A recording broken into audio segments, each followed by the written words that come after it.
একটা স্মাইল কিন্তু আমাদের একদম এনার্জি লেভেলটা খুব হাই করে দেয়, কনফিডেন্সটা খুব মানে হাই করে দেয়। একটা স্মাইলই কিন্তু পারে আমাদের এনার্জি হাই করে দিতে।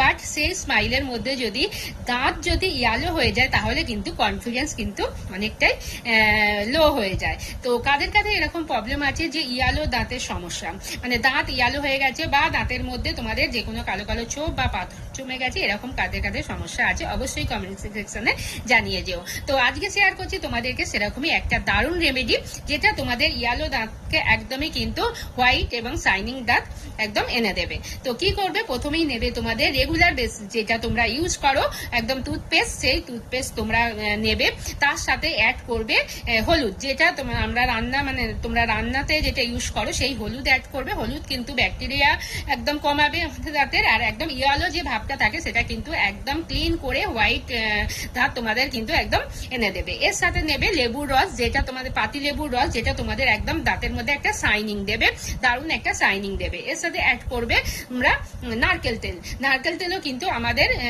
দাঁতের জন্য কিন্তু ভীষণই ভালো, এটাও কিন্তু শাইনিং দেবে দাঁতের মধ্যে, আর একদম ক্লিন, একদম মুখের মধ্যে যে কোনো কিছু স্মেল, বাজে স্মেল থাকে সেটাও কিন্তু একদমই কিন্তু চলে যাবে এই নারকেল তেল ইউজ করলে।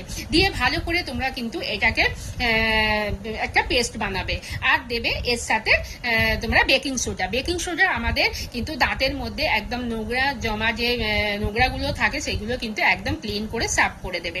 তাহলে এর মধ্যে কি কি অ্যাড করলে, তোমরা টুথপেস্ট নেবে, তার সাথে নেবে হলুদ, নেবে নারকেল তেল, লেবুর রস, আর দেবে তোমরা বেকিং সোডা।